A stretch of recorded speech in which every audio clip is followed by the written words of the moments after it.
by Housing Solutions of New York.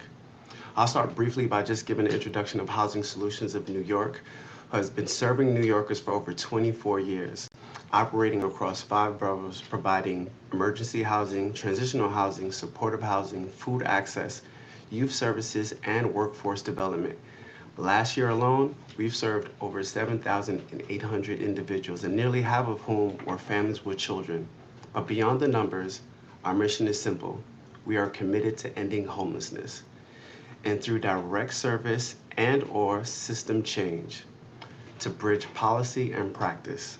So with that being said, I'd like to introduce myself, who would be hosting the first part of this, Jerry Hippolyte, who is the Chief of Staff of Housing Solutions of New York. Now, what makes this conversation in Queens important is that homelessness is not just something that you look at across the borough the same. Queens is unique. It has a unique housing landscape, immigrant population, workforce profile, affordability crisis. And if we're serious about solutions, that means we have to be borough specific. And that's why we've launched the Five Borough Tour, which connects policy, practice, and community voice, not just to describe the problem. It identifies and helps collaboration, shows you what that looks like, and for this conversation in Queens. Now let's understand the complexities of homelessness and hunger. Homelessness is not simply about housing loss, and it's often the result of layered instability, rent burden, eviction, job loss, or even underemployment, domestic violence, mental health challenges, immigration barriers, and food insecurity. Queens specifically, we see high rent to income ratios, intergenerational overcrowding, families doubling, some even tripling up before entering shelter, and a large immigrant population navigating language as well as eligibility barriers. Look, if America is known as the melting pot of the world, then Queens is the front door of that diversity in New York City. And hunger is often the first visible sign of housing instability. Some families even skip long meals just so they don't lose housing.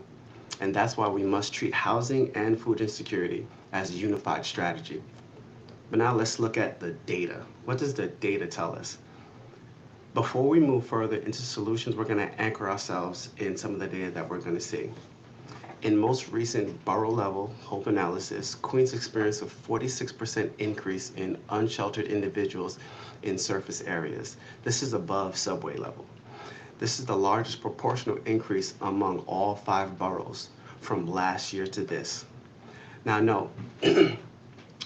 Queens receives nearly 26 million in free meals annually, according to 30% of the NYC's total food bank distribution. So what that looks like is 14% of Queens residents have food insecurity. If we go down a step further, Queens 2025 unemployment rate is 5.1%, slightly below the national average.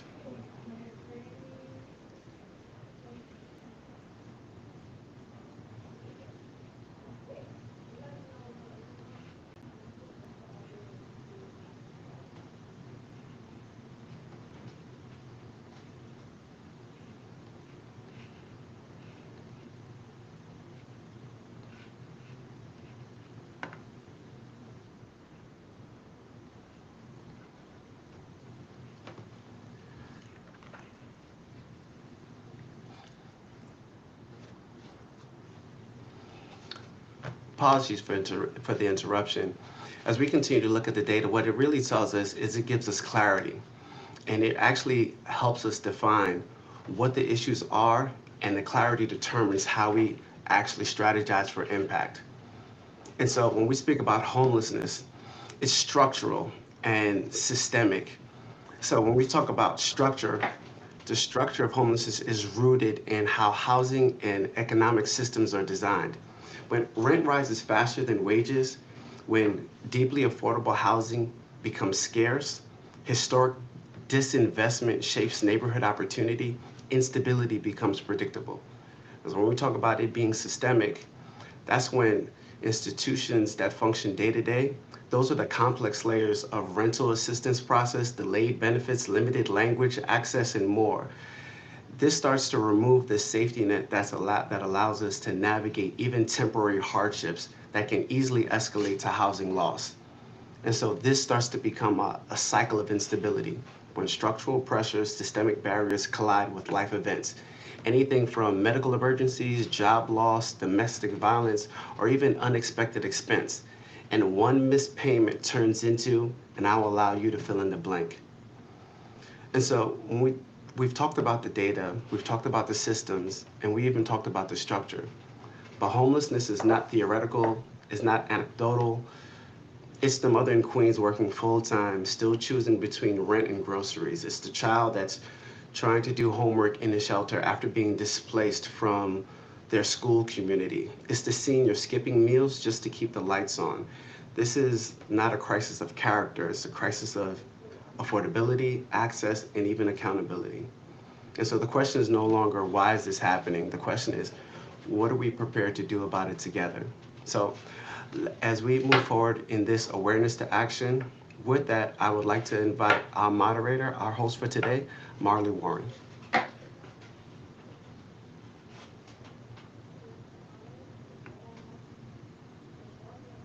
Good afternoon, everyone, and welcome.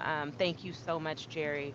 We are very excited today to engage in a very timely conversation regarding the state of hunger and homelessness in Queens. Today, I'd like to introduce our panelists. We have HSNY's own Chief Program Officer, Dr. Xellex Rivera. We have Miss Frances Pierre, Chief Operating and Strategic Officer at BHRAGS Home Inc. We also have Christian Amez, who is representing Assemblymember Khaleel Anderson from District 31. And we have Mr. Cedric Dew, who is the Vice President of Transitional Housing and Executive Director of the Jamaica YMCA. Um, we are very excited today to have our panelists, and this conversation is going to be organic. We are going to have a lively discussion. I am going to be asking questions, but I invite each of you to share your expertise from your lived experience, your career experience, and the work that you do every day on the ground. We love that we have a combination of community based organizations along with elected officials to speak about policy and what is happening on the ground in Queens today. So, I am going to get us started and I'm going to lead us with our opening question that I'm going to direct at each and every one of you.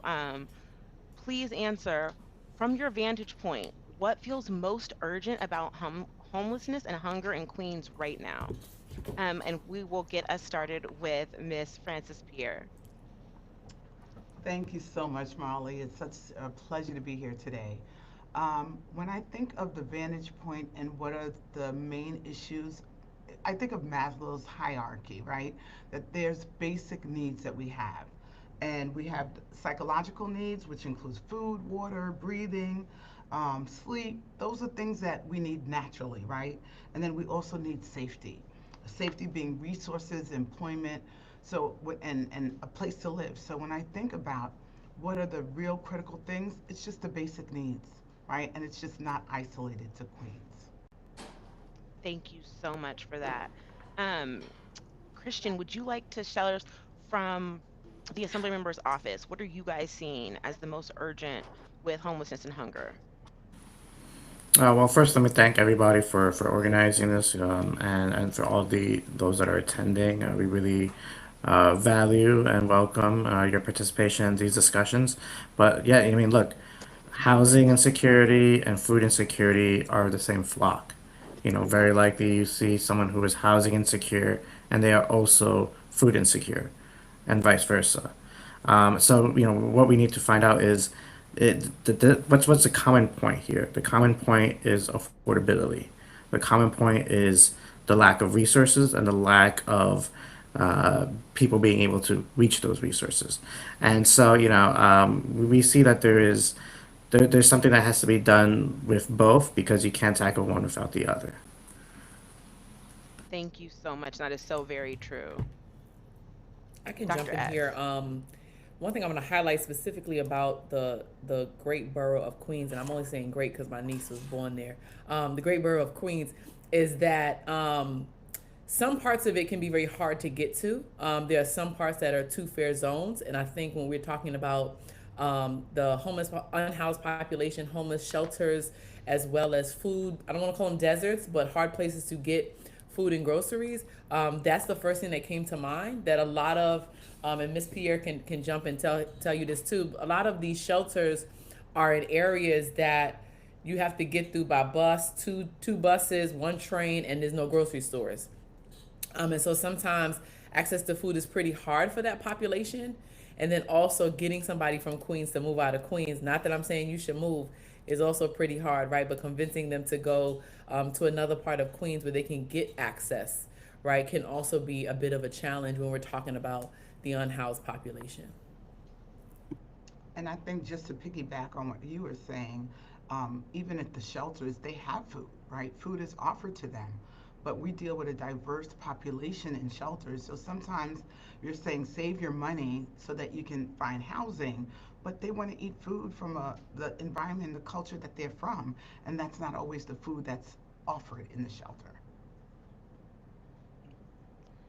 Um, I think that that is so very true, and I think that is something that, especially here at HSNY, when we provide services to folks, we provide them with food and have access to food that they're used to, food that comes from their community. Food is such a central part of folks' culture and day to day, and to be able to give people the food that they want to be eating is so important because that's that part with human dignity, right? Um, which I think will lead us very well into our next question. And I'm going to really direct this one at Dr. X and Miss Pierre. In with emergency housing, what pressure are you seeing within the system? And where are those bottlenecks and with placements and exits when it comes to getting folks connected to supportive services? I don't know how much time we have. I feel like Ms. Pierre and I could keep going regarding the bottlenecks that take place as it relates to placement. However, just to give context, uh, a lot of the hotels that are operating as shelters in Queens, some of them may still be in the transitional period. At one point, they were in direct response to the humanitarian crisis in New York City, and then some of them have shifted. And for those who are in the field, you understand what I'm saying. Their codes have shifted, their population code shifted. So at one point it was for the humanitarian crisis. Some of them are now general population. Some of them are still special populations. And I explained all of that because when it was to address the migrant or the special populations, there were no housing placements. As far as a quota is concerned, you still were working with New York City DHS to make placements and to get them back into community. However, there was not a placement quota. So a lot of times you were not seeing a lot of bottlenecking if the shelter was operating under that code. Right now, with a lot of them transitioning back to general population, we're noticing we're getting our quota number back, our percentages back, and we're going to try to figure out what that's going to look like as it relates to getting people out, matching the quota. However, a lot of the bottlenecks, the one I want to highlight the most is that sometimes the back and forth with the paperwork, either being right or not right, can sometimes be a challenge. There are instances where if you don't put the right date on a piece of paper, on one of the papers in the 20-page housing application, they'll kick it back. And then once they kick it back, you have to redo the entire thing over again, resubmit it, and then hope they don't kick it back again. So sometimes you lose momentum and time with the landlord and the broker and the lease, which can sometimes cause bottlenecks of having a quick hustle mentality to try to get that done. That's the first thing that popped to my mind.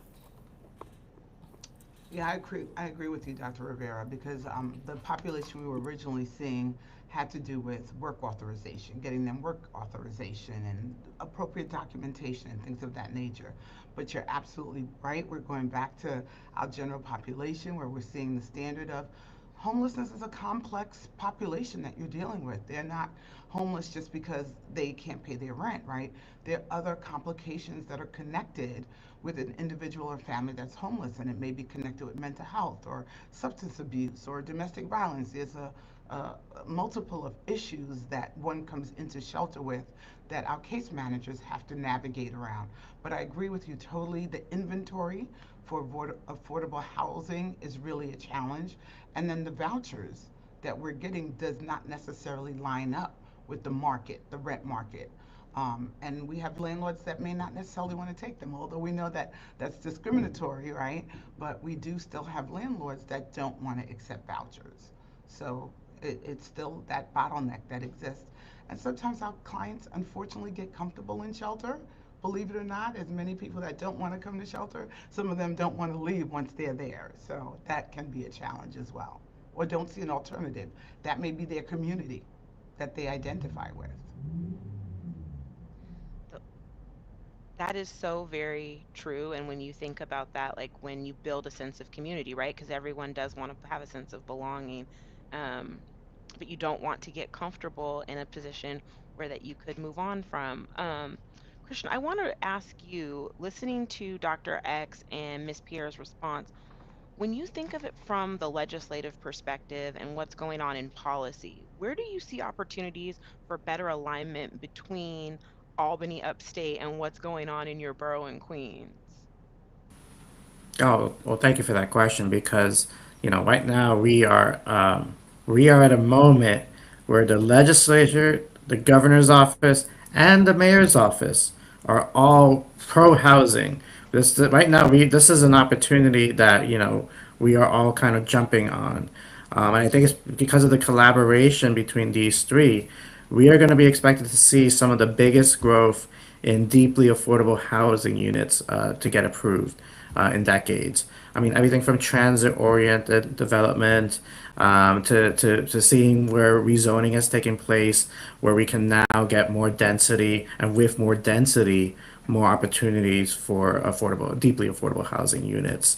And so, this is probably one of the most exciting times for this to be happening. I don't think we're gonna see what we expected to see. We haven't seen since maybe mandatory inclusionary housing was first introduced. So I think actually we are in exciting times right now, and I hope when we follow up with this in years to come, we are going to see the differences. Yeah, I think that that will lead me into my next question. And then I open this up to all three of you. If there was one structural barrier that could be removed tomorrow, what would make the biggest difference in Queens specifically?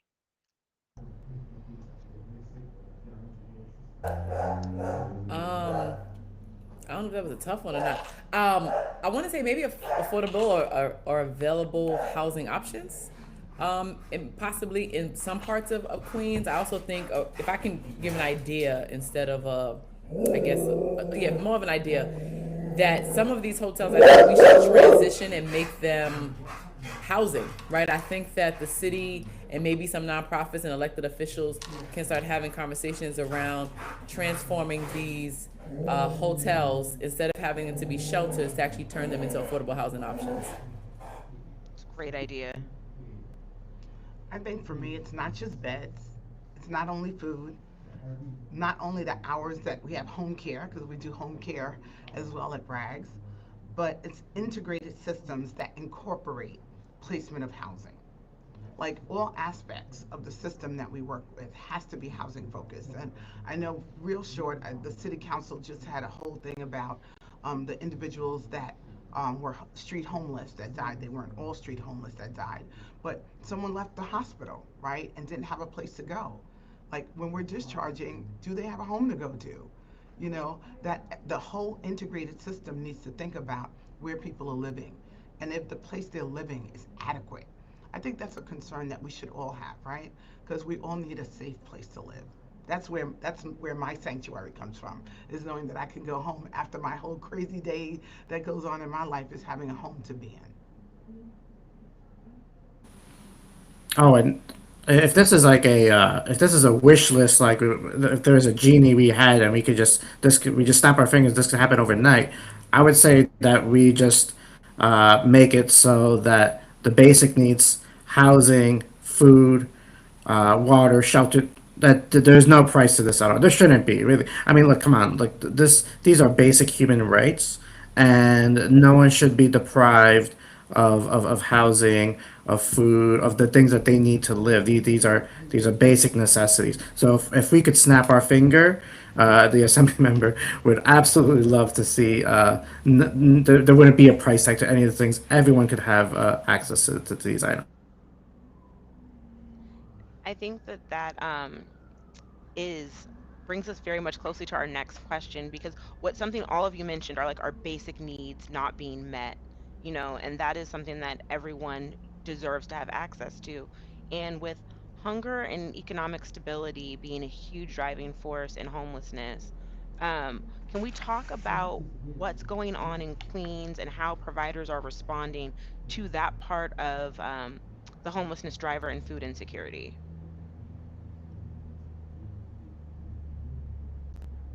Miss Pierre, would you like to get us started with what's going on with BRAGS to address the food insecurity as well? Well, again, at BRAGS, we do provide food. And of course, once they come into shelter, we try to get our individuals and families connected to public assistance, right? So we work collaboratively with HRA, Human Resource Administration, to ensure that they're connected. Without money, you can't eat, right? So, and again, at the shelter, we do provide 3 meals a day. And we even give them the option, if they're going to work or if they're going to school, to be able to take that meal with them.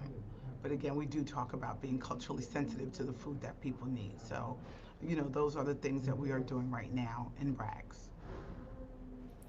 Yeah, I could jump in and say that with Housing Solutions, because when we opened a lot of our commercial hotels that are located in Queens, and because we were responding again to the humanitarian crisis, we were very mindful to be more culturally sensitive in our food options, right? Because unfortunately, a lot of the foods that we eat in this country are processed foods, and they're not good for us. And that's probably why in America we have the highest level of obesity and diabetes and all kinds of other diseases that other parts of this world are unfamiliar with.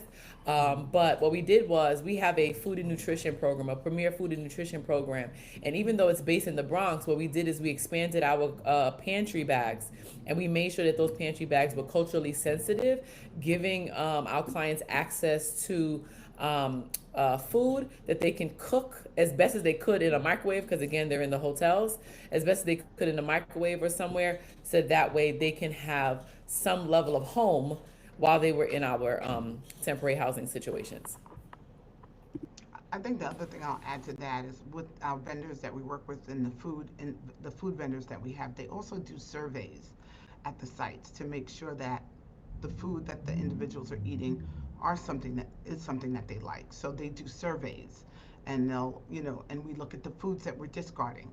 And so we make the adjustments, just like Dr. Rivera was saying, the adjustments to ensure that the food that they do enjoy that's nutritious, that they're able to eat. Oh, and on the legislative end, Assemblymember Khaleel Anderson, as the chair of the Food, Farm, and Nutrition Task Force, has been on the front line securing hundreds of millions of dollars for more state investment into programs like HPNAP and Nourish New York, Double Up Food Bucks. We also, I might be getting ahead of myself. Tomorrow is the Assembly members' State of the District address. He is going to be announcing some new legislation he has introduced. That is, I'll preview one of them. I say that there is going to be a tax-free food holiday month that is going to be coming in as part of this legislation, and so I will let him give the full details and announcement for tomorrow of the different bills that he is introducing. But again, this is all about that wish list of making sure, hey, listen, we got to make access to food more affordable. We need to make sure that whether it's in the schools, whether it's in the grocery stores, whether it's just and even just finding it from your local community-based organizations. We have been glad to partner with different community-based organizations over the year to provide things like free turkey during Thanksgiving, food, diaper distributions, all sorts. I mean, look, it doesn't stop, and Assemblymember Anderson is working all year round on making sure that the members of our community are getting access to these items. I love what you said there about working with the different community based organizations, and with two community based organizations on the call with you. I want to see more of how we can, I want to talk more about how we can collaborate. how can we work together? What does collaboration look like for organizations in Queens from a legislative perspective? What do the policymakers need from community-based organizations so that we can have full collaboration and so we're not operating in silos so that community of Queens can get the services that they need? I'm going to direct that one first at you, Mr. Amez, and then I'm going to open it up to our organizations, talk about how we can collaborate. Well, yeah, I mean, look, I don't think we've ever had an issue with collaboration between some of our great community-based organizations here in Southeast Queens. Whether it's we've worked with different smaller groups and different larger groups. I believe we may have had an opportunity to work with the YMCA in the past, and so we just don't. I don't see an issue there. But if we could find improvement, I say, listen, let's get y'all more money. Let's get y'all more funding because it's not free to do this. That magical wish list we had we don't have that genie. The three wishes genie. So until then, we will continue to fight to bring more funding to community-based organizations who are doing the work to make sure that housing is within reach for everyone and food is within reach for everyone. Yeah, one of the big things that I think I do or we do, because I don't want to speak for Miss Pierre, but we do collaboratively is me and Miss Pierre are always frequently with each other or we support each other, even though we're at two different organizations. If there are events happening, we're texting each other and we're like, hey, make sure you're at this event because you have clients, I have clients, right? And then when we're in those same spaces, I'm like, hey, you got something in Queens, and I'll introduce her and then she'll do the same thing and vice versa. And I think that if nonprofits just had that overall ripple effect that we're talking about, that a lot of us would be able to collaboratively get the resources that we need, understanding that we're not in competition with each other and just share said resources. Same thing, we build a lot of good partnerships with our elected officials. They do want to hear from us. They want to hear from people in community and in the neighborhoods. But you just got to kind of help people figure out who these people are to talk to. So again, I think building like the I don't want to call us a coalition or a partnership or just work friendships, nonprofit alliances, however we want to word it, is very helpful because we all have clients to service. And we all have to get a bottom line together. And if we just work together, I think we'd be able to end homelessness and poverty together. Yeah, I agree with Dr. Rivera. Very well said. I think that's the collaboration, the partnership, the sisterhood, brotherhood that we've really put together. So we're also very involved, and again, thanks to Dr. Rivera, very involved with Lobby Day, where we're going out and we're dealing with the different assemblymen, senators, and saying it's a partnership. What does your community need that we can provide assistance in, whether that assistance is in home care, if we're going to meetings that you're having and we're in the room. So I agree, with Dr. Rivera, just being in the room is really, really important, collaborating, and when it comes to legislation, like we need housing. And so where's the best place? We're not trying to fight. We're not trying to, not in my neighborhood syndrome, but we have buildings that are not really in good shape right now. Let's tear it down, rebuild it. We're hearing even different organizations that have housing, I'm not going to name any of them right now, that are not up to par. How do we collaborate, right? In ensuring that people are living in safe, healthy environments. And we are sharing the same individuals. We all have clients that we need to serve, and that's what we're here to do, is to serve them to the best of our ability. How can we do that in a collaborative way? And I think that's the ongoing conversation, and not just conversation, but how can we make it happen?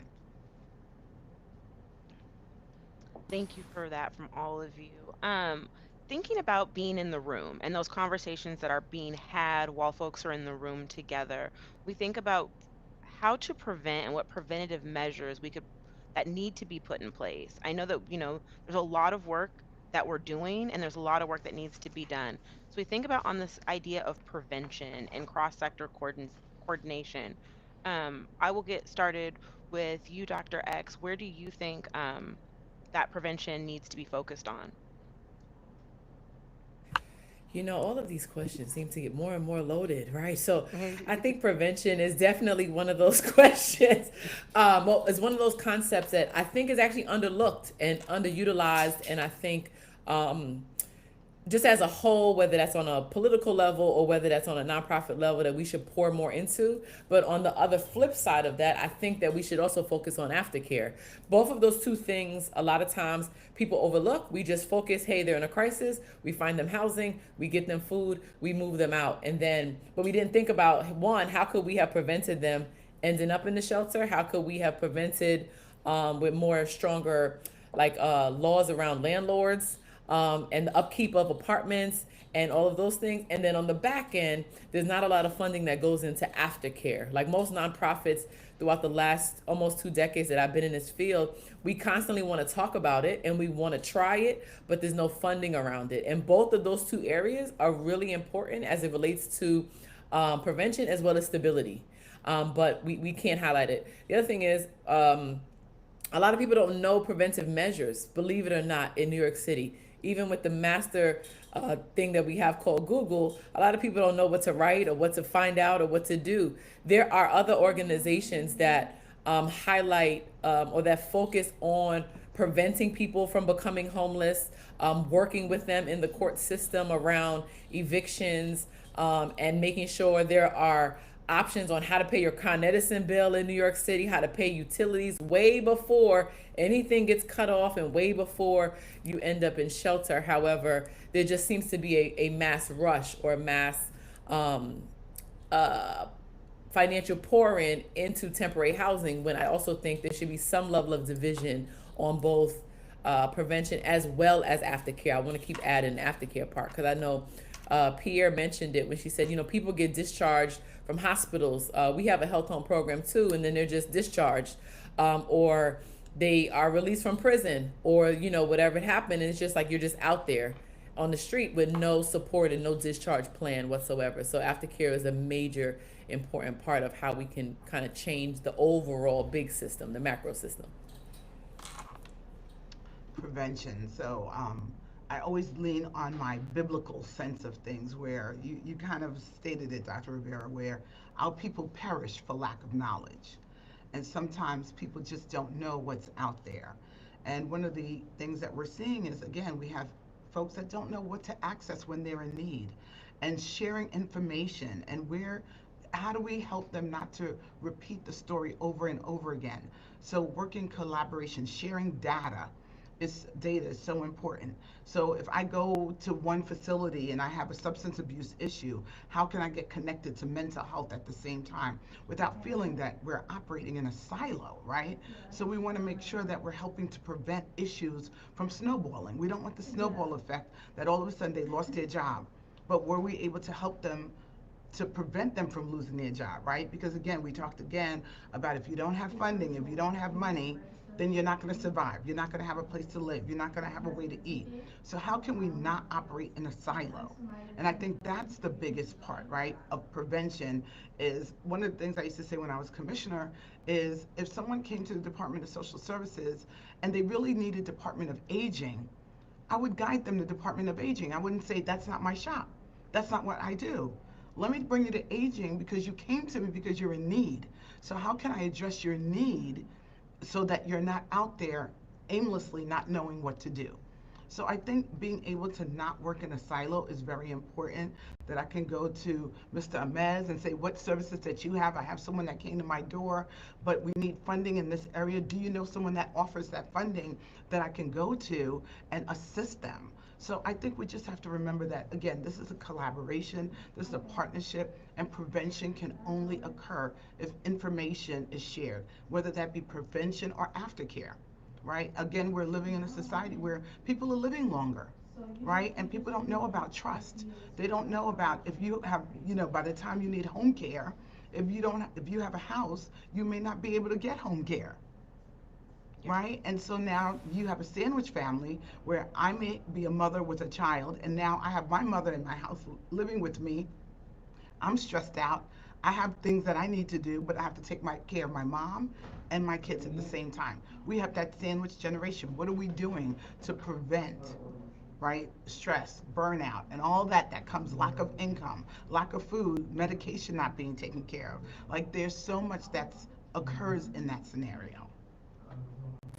Oh, and I know, I look, I just want to, I know a little bit, trying to keep things time limited, but I really want to mention something very important. And part of this prevention is education in regards to making sure people are aware that these services are being offered. Right now, Assemblymember Anderson is hosting a monthly series called Let's Get Civical about inviting all members of the community to come meet with him one on one, and in public settings, public libraries, and so forth, to say, hey, what questions do you have about what our office is doing, can do, or should, or do you have any ideas of ways that we can further outreach, or ways that we can maybe we could host events of things that y'all need more of, that you feel like people aren't paying attention to.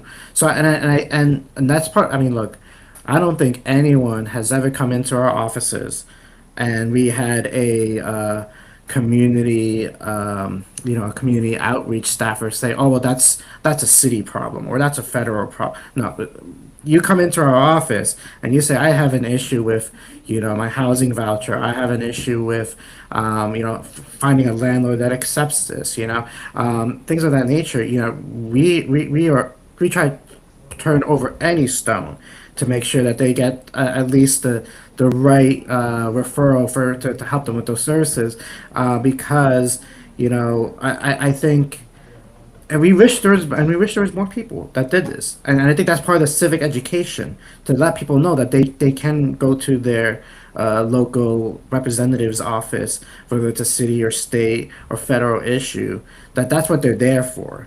And I think a lot of people sometimes get tied up in the politics of, oh, well, local representative, my local city representative, I didn't vote for them, I voted for somebody else. That doesn't matter at the end of the day. At the end of the day, we're government officials. At the end of the day, we're here to provide you services. We're here to help you with it. We're not counting, what capital letter is in front of your name or anything like that. We are counting on, oh, are you in our district? Are you someone in need? Are you someone that, and even outside of our district, we say, hey, listen, we know exactly who you should be reaching out to. And this is, I think it's, again, it's part of that education, that being available and that access to that information is very important, because and some folks may disagree, but we want to see our offices filled with folks. We want to see lines out the door of people waiting to get help. That shows that people know what we're doing. That shows that people are aware of what we're doing, and that they feel confident to come to us for help before these things happen. Thank you. I heard from each of you, it's access to knowledge and resources, is that people don't know what they don't know, and they often don't know what resources are available to them. And just for us to do our community work to make sure that people have access to what they need and they know that it's out there for them. Um, I think that knowledge is probably one of the biggest prevention indicators there is, right? Getting folks the information that they need. I know we've talked a lot about the work that's being done. I know that all of us are committed to this work every day. And we want to think about a little bit future forward and the work that's going to be done in the upcoming months and the upcoming year.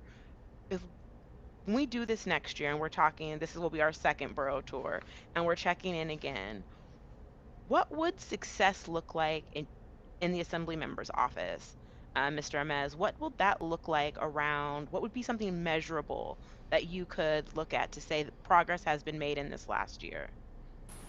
Okay, this is fantastic. This is a challenge we welcome.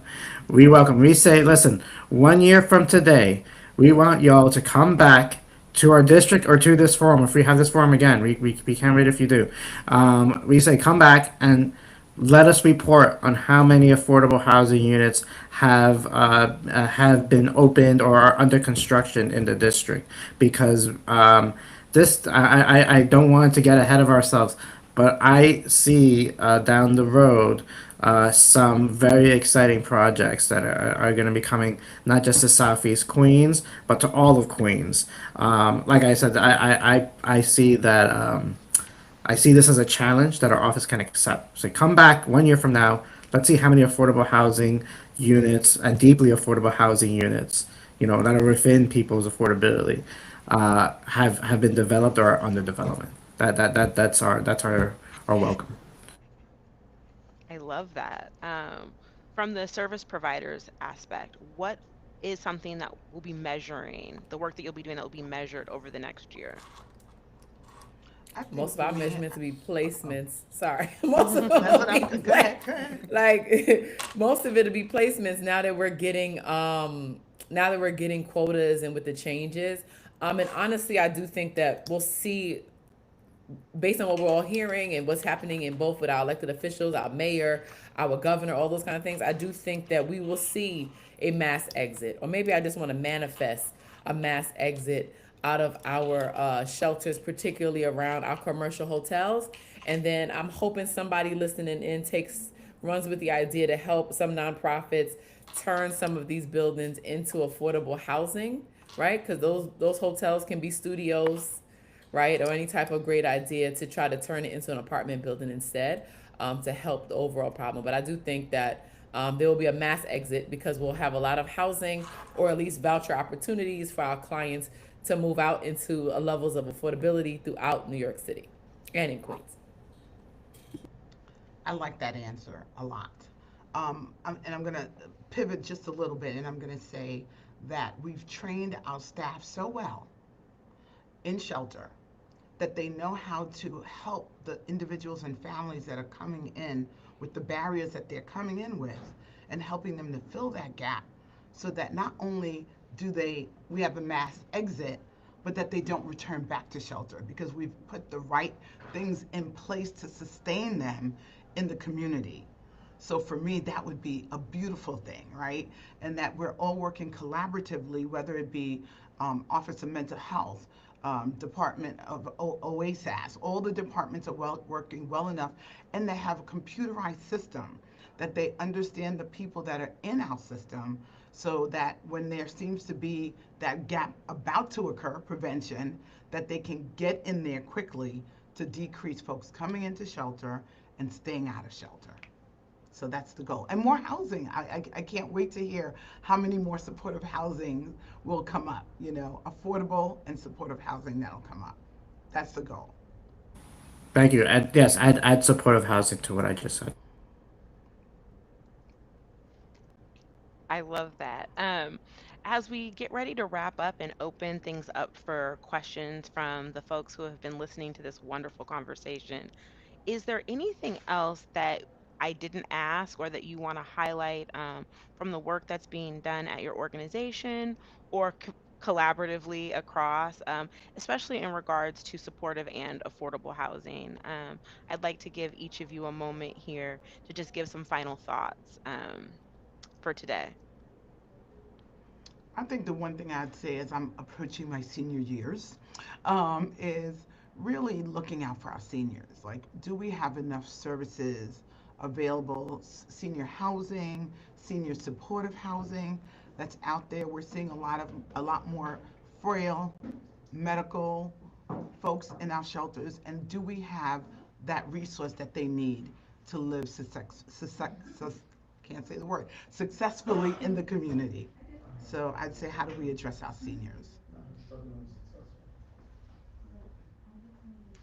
think that's the end of her answer, Dr. X. Oh, I was trying to open it up for our guests. I was trying to see if Christian wanted to do it first, but since y'all tossed it to me, I have so many final thoughts, but the biggest one I do want to highlight is, again, just overall collaboration.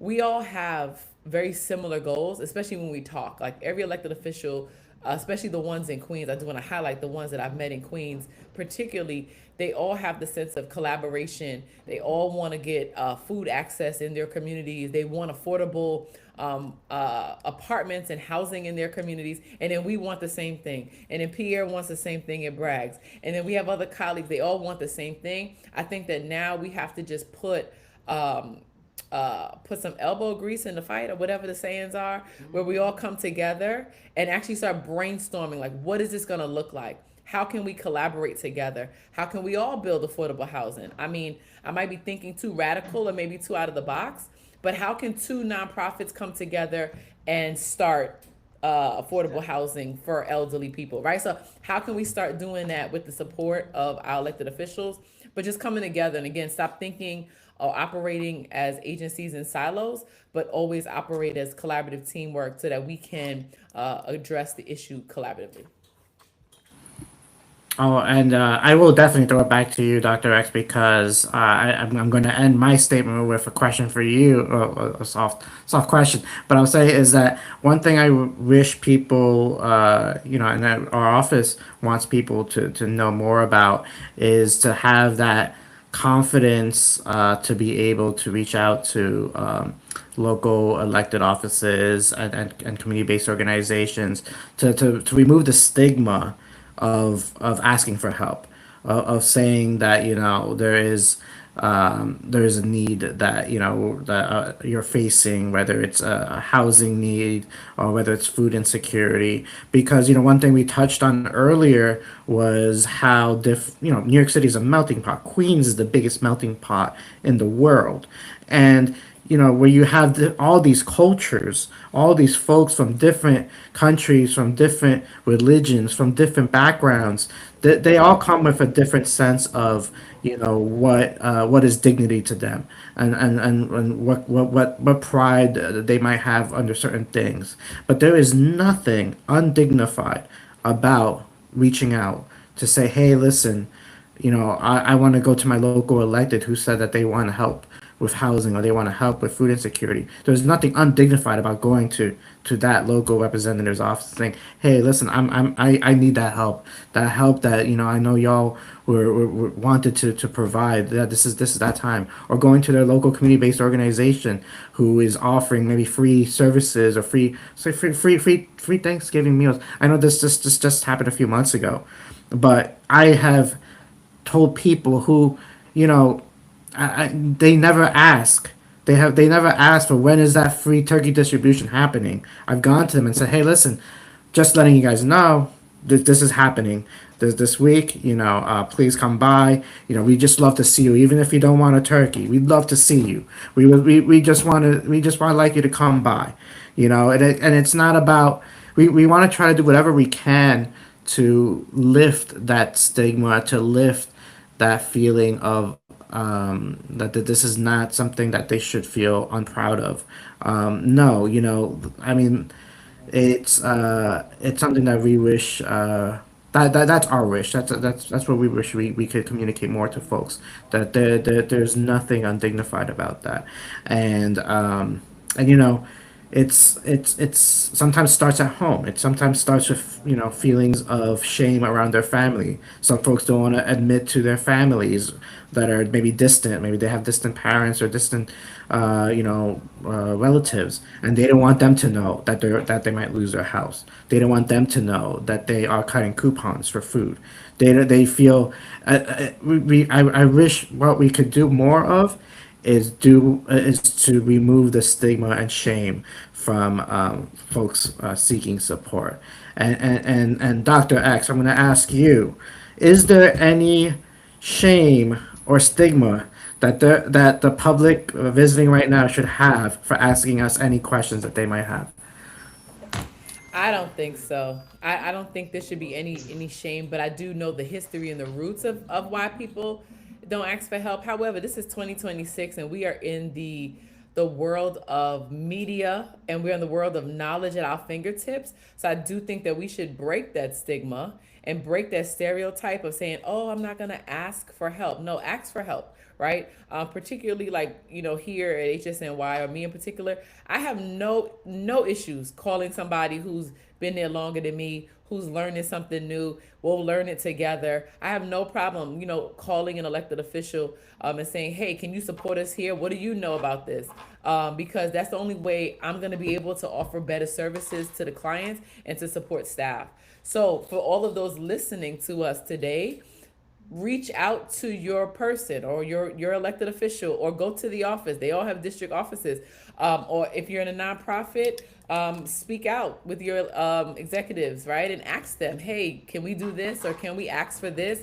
Can you find us some movie tickets? I don't know. Like, but I always pour into my seniors and my program lead to say, think think outside the box, right? And if you need something, we're gonna find it, right? Most recently, HSNY launched something called Love in Action, because a couple of my sites called and they said, hey, we need feminine hygiene products. And as simple as that might sound to somebody on this line, that is a big expense, right? On a budget. So then we launched it and we got a ton of donations that came in, but nobody thought of that, right? Nobody thought, like, what would a woman need in shelter? Same thing on the men's side. You know, we're planning a Father's Day Black party so that we could bring awareness to men in shelter, because believe it or not, y'all, they don't all look like the man from Law and Order pushing the cart, right? They do not look like that. That is only 5 to 7% of the population. The rest of them look just like me and you. And so doing those things where we're like, hey, think outside the box. So if I needed movie cards, I'll just call my elected official and see if they can give me some movie cards, right? To say, hey, people want to go to the movies. But as simple as that sounds, those small things make big differences, and that is why you have to ask for help across the board. Yeah, and I agree with you, because even I have to give a shout out to Department of Education, because they've given out tickets for our folks to go to different events. And recently, one of our shelters went to Sky Zone, and it's all about creating experiences. And as much as we're talking about seniors, we want to make sure that we don't forget about the children too, right? That we don't want to create generational homelessness or generational hunger. So what do we do again on the prevention end to do that? And the last thing I'm going to say, because Marley said, is there anything we didn't talk about, is transportation, right? Transportation continues to be a challenge, especially in Queens, right? Getting from one part of Queens to the area, another area of Queens, just within Queens. So maybe looking at what we can do to better transportation in Queens as well. I want to say thank you so much to all three of you. And before we close out, I would like to invite Latoya Grand, the district manager from Senator James Sanders' office, and Cedric Dew, vice president of Transitional Housing and executive director of the Jamaica YMCA, to join us for our closing remarks. And I would like to give both of you an opportunity to give any final remarks around the conversation from anything that you've heard, or anything that you want to highlight around the work that's being done at your agency or office.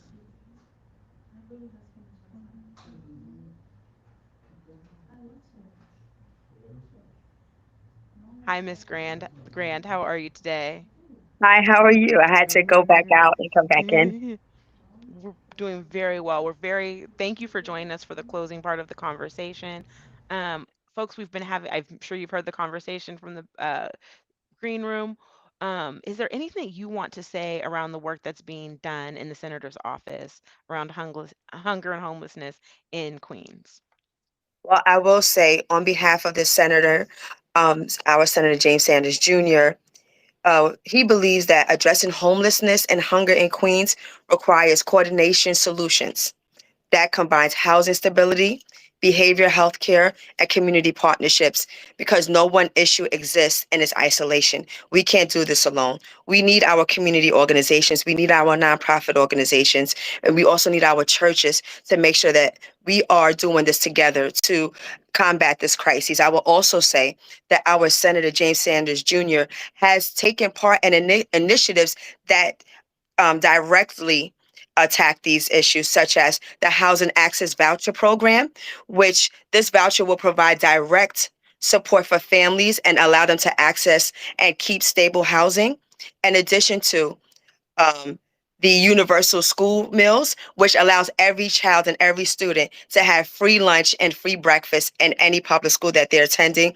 And also, this will be the last one, because there are many initiatives that our senator has made sure that he was a part of and was very vocal and an advocate for, to make sure that we combat homelessness and hunger in the best way possible. The summer EBT program, which extends to children who are of low income housing, where they get that $120 eligible benefit to those homes. So again, my name is Latoya LeGrand, and I am the district manager for Senator James Sanders Jr., and he is doing everything in his power and will to make sure that we combat this on our Southeast Queens platform. And I also want to just give thanks to Latoya and the entire team at Senator Sanders' office. We often work together hand in hand to help the folks out here in Southeast Queens. And so, yeah, y'all are, if you're visiting from the public in the chat or anything like that, y'all are looking at some Southeast Queens powerhouses here who are trying to be there at the forefront of the community to help those that need housing or food insecurity needs.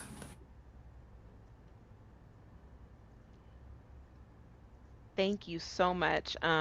This is great to hear from both sides, right? We have our community-based organizations who are doing the work on the ground in the community, and then we have our elected officials who are doing the work and advocating for our for their communities um, throughout the government. And it this conversation today really highlighted how we need to collaborate, the successes that happen when we do collaborate and we remove those silos and how the community benefits from that, and we're talking specifically about the community in Queens, and we hear there are unique challenges such as transportation, not enough affordable housing, having buildings that could be used for affordable housing that are now being used for other things. And so this was a really, really robust conversation. And I hope that everyone in the audience took away some great things and feel empowered to know what you can do to help your community. You know who your elected officials in Southeast Queens are, and you heard them. If you need to know who an elected official is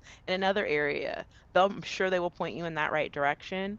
For our community-based organizations, especially you, Miss Pierre, thank you so much for sharing your wisdom and your vast experience of the work that you're doing. Dr. X, it's a pleasure to have you as a colleague and to collaborate with you and for you to share your expertise on the work that HSNY is doing in Queens. This is our second stop on the tour. We did Staten Island, now we're doing Queens, and we have Manhattan coming up at the end of March. So, for those of you in the audience, please follow along the HSNY journey and see the work that we're doing and join us to be a part of these conversations. Um, this is something that affects every single one of us. You do not have to be homeless to be affected by homelessness. And I think that's really important. And we are our brother and sisters keepers. And that is why we do the work that we do and we engage in conversations like this. Um, so again, please follow along at HSNY, come to our events, and join us again in Manhattan to be a part of another borough's conversation on the state of hunger and homelessness. Thank you. Thank you all. It was a pleasure. Thank you, everyone. Have a great day. Likewise. And I just want to point out one thing. When you do see housing instability, about 9.5 times out of 10, there is a food insecurity there. So if you come across any adult or child that is facing a housing instability issue, know that there is a food insecurity issue and just provide that resource to them. They may not ask for it, but we know it's there. Thank Fantastic you. point. Fantastic point. Thank you so much, y'all.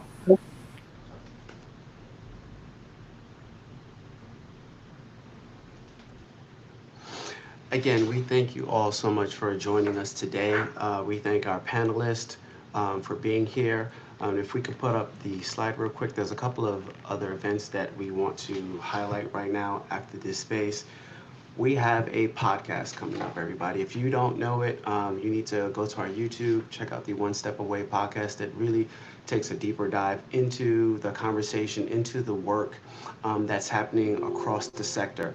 The very next thing that's coming up in June, again, I'll repeat it again, in June is going to be our third Scene event, Scene 3, the Scene 3 Symposium, Reimagining Affordable Housing and Development. This is going to be June 25th.